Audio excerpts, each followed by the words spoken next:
करनी सेना के उपाध्यक्ष को ये जानकारी होनी चाहिए कि अगर तुम्हारी माँ ने दूध पिलाया, हाँ। देश में बहुत सारी समस्याएं हैं, उस समस्याओं को उठाकर देखो ना, उसके लिए संघर्ष करो ना।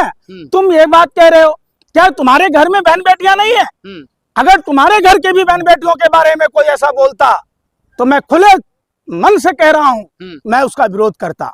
लेकिन वो तो कह रहे हैं कि ओवैसी जी मुझे जीजा कहें। भाई तो शाहनवाज हुसैन तो जीजा कह ही रहे हैं, जो बन गए जीजा हो गए यार, बाकी सब गद्दार। मुख्तार अब्बास नकवी कौन है?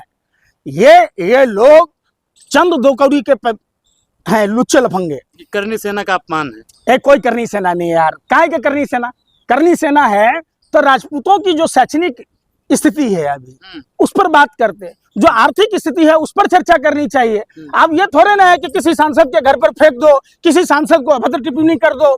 देश की बेटी है इकरा हसन और वो माननीय सांसद हैं, आप उस पर इस तरीके से, ये संसद का अपमान है। अभी संसद चल रहा है, देश के प्रधानमंत्री को, देश के गृह मंत्री को ये चाहिए कि उस करनी सेना के दो कौड़ी के लुच्चे लफंगे पर FIR दर्ज हो।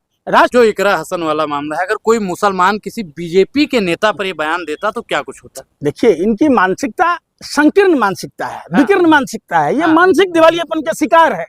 ये सस्ती लोकप्रियता के कारण हिंदुओं को जानबूझकर ऐसा चीज बोलते हैं, ये हिंदुओं को बेवकूफ समझते हैं। सनातनी हिंदू बेवकूफ नहीं है, हम धर्म से बंधे हैं। नहीं तो ये बयान को लेकर ही क्या सोचते हैं? पंकज जी, बयान आपने राणा जी का सुना होगा। उन्होंने कहा कि हम आपसे शादी करने के लिए तैयार हैं, हमें आपका निकाह कबूल है, कबूल है, कबूल है। देखिए, कुछ सरकारी एजेंट है देश भर में, चाहे वो नीलेश राणे हो या करनी सेना के उपाध्यक्ष हों या राज ठाकरे जैसे लोग हों, आखिर सरकार की ऐसी क्या मजबूरी है? अमित शाह जी एक कमजोर गृह मंत्री है और देश के सबसे कमजोर प्रधानमंत्री नरेंद्र मोदी जी हैं। कोई भी नफरती विदेशी शक्तियों के हाथ में लगता है बिका हुआ है, जो भारत के क्षेत्रीय एकता और अखंडता को तार तार करना चाहता है।